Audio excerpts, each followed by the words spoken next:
అయితే శివాజీ గారు మీ స్ట్రాటజీస్‌ని చాలా దారుణంగా ఖండించారు లాస్ట్ వీక్. ఓకే. నాగార్జున గారు కూడా చాలా క్లాస్ స్పీకర్. ఆయన్ని అవును. మీరు వచ్చిన తర్వాత చూసుంటారు ఫోన్‌లో నేను ఇట్లా ఇంకా ఎపిసోడ్ చూడలేదా? చూడలేదండి అది. బికాజ్ సో, లోపల ఏం జరిగింది మాకు అదే చూపించడానికి అదే లేదు అదే కాబట్టి పేక మీద కాలేసి తొక్కుతాననేది అది అన్నారని చాలా బయట చాలా ఆర్గ్యుమెంట్ జరిగింది ఓకే. శివాజీ గారికిను దానికి. ఆ! సో, బయటకొచ్చిన తర్వాత మాకు చూపించింది ఏంటంటే సారీ చెప్పాలి. అవును. బట్ నీ ఒపీనియన్ అని చెప్పి నాగార్జున గారు వదిలేసారు. బయటకొచ్చిన తర్వాత మీ ఇద్దరిని పిలిచి మాట్లాడారు. ఓహ్! సారీ సారీ అండి. చెప్పారా?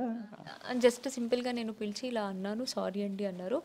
దాన్ని చూసేటట్టయితే నేను ప్రియాంక అంత తీసుకోలేదు. బికాజ్ అక్కడ ఏం జరిగిందో మాకు తెలియదు. బికాజ్ లోపల సార్ ఏం మాట్లాడారో మాకు తెలియదు. అండ్ నేను ఇప్పుడే వచ్చాను. ఈవెన్ నేను ఆ ఎపిసోడ్ కూడా నేను చూడలేదు.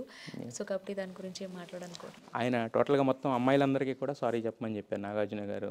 నువ్వన్నది యాక్చువల్‌గా మీ ఇంట్లో వాళ్ళలో లేకపోతే వీళ్ళిద్దరిలాగా లేదు. మొత్తం అందరికీ ఉంది. సారీ చెప్పమని శివాజీ గారు అంటే చాలా హీటెడ్ వాళ్ళిద్దరికీ హీటెడ్ ఆర్గ్యుమెంట్ జరిగింది. ఓకే. అది నాకు చూడలేదండి. ఎందుకంటే నేను ఎపిసోడ్ చూడలేదు. బయట ఏం జరిగిందో కూడా నాకు తెలియదు కాబట్టి దాని గురించి నేను బట్ ఆయనైతే సింపుల్‌గా సారీ చెప్పారు.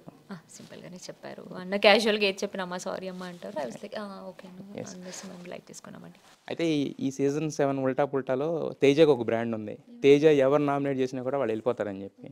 తేజ ఎలిమినేట్ అయ్యి బయటకు వచ్చేసిన తర్వాత మీతో పెట్టుకున్న వాళ్ళందరూ కూడా వెళ్ళిపోయారు ఆల్మోస్ట్.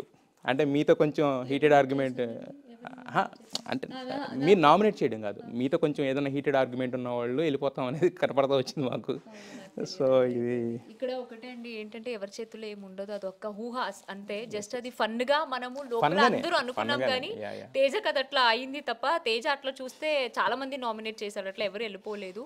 అండ్ ఇది మీరు నాకు చెప్తుంటే ఐ వాస్ సో షాకింగ్. మా చేతుల్లో ఏమి ఉండదు. మీకు ఎస్పెషల్లీ మీకు చెప్పాల్సిన అవసరం లేదు. ఓన్లీ ఆడియన్స్ చేతిలో ఉంటుంది. జస్ట్ మనం అనుకోవడం వరకు అంతే. నేను వేయడం వల్ల వెళ్ళారు, వాడే వేయడం వల్ల వెళ్ళారు అనేసి అల్టిమేట్లీ ఆడియన్స్ డిసిషన్ అండి.